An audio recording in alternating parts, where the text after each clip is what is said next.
अस्सलाम वालेकुम स्टूडेंट्स। आज हम अपने पेज लेआउट की रिबन पे आते हैं। होम इंसर्ट हमने पढ़ लिया है और अब पेज लेआउट की रिबन या टैब के ऊपर आ जाते हैं। सबसे पहला ग्रुप थीम का है।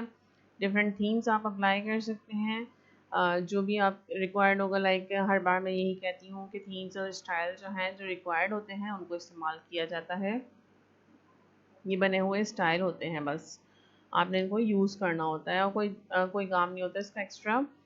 जब भी आप कोई यूनिवर्सिटी के डॉक्यूमेंट या मेल कर रहे होते हैं तो जो रिक्वायर्ड थीम या स्टाइल होता है उसको हम अप्लाई करते हैं। अच्छा जी, next one is page setup. और पेज सेटअप के अंदर सबसे पहले मार्जिन हैं। मार्जिन हमारे नैरो या नॉर्मल इस्तेमाल होते हैं। इसके अलावा डिफरेंट मार्जिन भी हैं। नॉर्मल के अंदर टॉप से 1 इंचज़ छोड़ा हुआ होता है पेज को, लेफ्ट से भी 1 इंचज़ और बॉटम से भी 1 इंचज़ और राइट से भी 1 इंचज़ स्पेस छोड़ा हुआ होता है। और इन बाउंड्रीज के दरमियान जो स्पेस छोड़ा होता है उसके बाद जो है वो आपका काम स्टार्ट होता है। लाइक दिस कि यहाँ जो कर्सर ब्लिंक कर रहा है यहाँ से काम स्टार्ट होगा। अगर मैं इसका नैरो मार्जिन कर दूँ तो देखिए कि आपका कर्सर यहाँ ब्लिंक कर रहा है। और क्यों? क्योंकि नैरो मार्जिन में टॉप बॉटम राइट और लेफ्ट तमाम का जो स्पेस इन्होंने मेंशन किया दैट इज़ 0.5 इंचज़। खुद से आपने मेंशन करना है। लाइक कि आप टॉप का अलग करना चाहते हैं और टॉप और बॉटम का एक करना चाहते हैं और लेफ़्ट और राइट का 0.5 इंचज़, तो यहाँ से आप कस्टम से कर सकते हैं। कहाँ से? मार्जिन में जाएंगे और कस्टम मार्जिन में जाएंगे और यहाँ से आप टॉप बॉटम लेफ़्ट राइट का अपने हिसाब से मेंशन कर सकते हैं। ठीक है जी। बाय द वे नॉर्मल या नैरो मार्जिन जो है वो ज़्यादातर इस्तेमाल होते हैं। ओरिएंटेशन हमारे पास दो तरह की होती है पेज में। पेज को किस तरह से रख कर काम करें। या तो पोर्ट्रेट होगा, अभी तक जितना भी काम हमने किया था वो पोर्ट्रेट किया था। लाइक डॉक्यूमेंट्स वगैरह बनाए थे वो सब पोर्ट्रेट पे बनाए थे। अब हम लैंडस्केप भी इस्तेमाल करेंगे और ये हॉरिजॉन्टल अपीयरेंस होती है पेज की। ये मैं करके दिखा देती हूँ आपको। ये जो आपका पेज है अभी ये वर्टिकल फॉर्म में है, यानी पोर्ट्रेट फॉर्म में है। ये देखें पोर्ट्रेट हाईलाइट हुआ हुआ है। ओरिएंटेशन के ऊपर क्लिक करें और लैंडस्केप के ऊपर क्लिक करेंगे तो यहाँ देखें ये हॉरिजॉन्टल फॉर्म में आपका पेज आ गया है। अब आप इसके ऊपर डिज़ाइनिंग कर सकते हैं, काम कर सकते हैं और मोस्टली जो है वो सर्टिफिकेट्स वगैरह डिज़ाइन होते हैं इसके ऊपर, सर्टिफिकेट्स या गेम्स वगैरह। तो ये भी मैं आप लोगों को इंशाल्लाह सिखा दूँगी। अच्छा जी, उसके बाद जो है वो हमारे साइज़ेस हैं पेजेस के साइज़ेस डिफरेंट होते हैं। स्टैंडर्ड तो लेटर है, इसके अलावा लीगल भी इस्तेमाल करते हैं, A4 भी इस्तेमाल करते हैं और बाकी जो रिक्वायर्ड होते हैं वो भी आप यूज़ कर सकते हैं या फिर मोर पेपर साइज़ से आप अपने साइज़ को यहाँ पर डिफ़ाइन कर सकते हैं। जो भी आपको पेज साइज़ चाहिए हो यहाँ पर विड्थ और हाइट को डिफ़ाइन करके काम कर सकते हैं। कॉलम्स के लिए अगेन मैं रैंडम का फंक्शन अप्लाई करूँगी, फिर मैं कॉलम्स अप्लाई करके आप लोगों को दिखाऊंगी।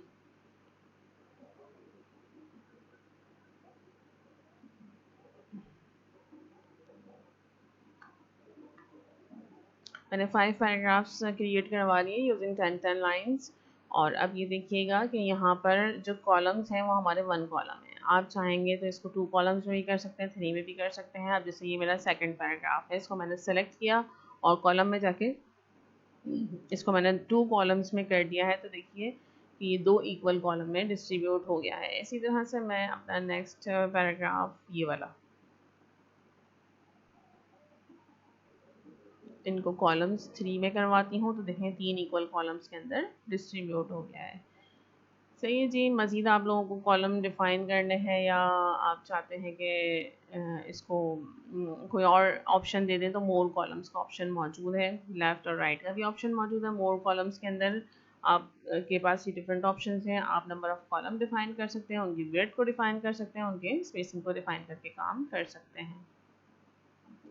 ब्रेक का टूल जो है वो हम लोग पेज ब्रेक का टूल पढ़ चुके हैं। कॉलम ब्रेक में करके दिखा देती हूँ आप लोगों को। लाइक कॉलम ब्रेक है यहाँ पर, यहाँ से मैं चाहती हूँ कि यहाँ से मेरा डेटा सारा शिफ्ट होकर नेक्स्ट वाले कॉलम में आ जाए, ब्रेक में जाए और कॉलम ब्रेक करें। तो यहाँ पर देखें ये 2 के बाद 2 से पहले जो मैंने क्लिक किया था वहाँ से उसके बाद से सारा डेटा जो है वो नेक्स्ट कॉलम में मूव कर गया है। Different line number, continuous line number आप इस्तेमाल कर सकते हैं, कोडिंग के लिए इस्तेमाल की जाती है बेसिकली ये।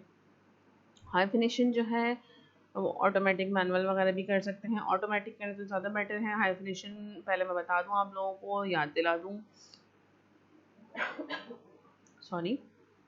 हाई फिनिशिंग ये होती है कि हम मैनुअल राइटिंग करते जाते हैं और कोई बड़ी स्पेलिंग आ जाती है तो हम क्या करते हैं, पार्ट ऑफ स्पेलिंग यहाँ लिखते हैं, लाइन में लिखते हैं और फिर डैश डाल के बाकी का स्पेलिंग जो है वो नीचे वाली लाइन में लिख देते हैं। तो हाइफिनेशन भी आप अप्लाई कर सकते हैं using this tool. Hyphenation automatic किया तो जहाँ जहाँ पॉसिबल था, देखें यहाँ पर इसने हाइफन लगा दिया है, ठीक है। जहाँ जहाँ पॉसिबल होगा वहाँ पे इसने हाइफन लगा देना है। यहाँ देखिए इसमें लगा दिया इसने हाइफन। ऑटोमेटिक से फ़ायदा ये हुआ कि इसने जहाँ पॉसिबल है वहाँ पर हाइफन खुद से ऐड करवा दिया है। हाइफिनेशन को मैं नन कर रही हूँ तो देखो यहाँ पर जितने भी हाइफन आए थे वो सब रिमूव हो गए हैं, ठीक है।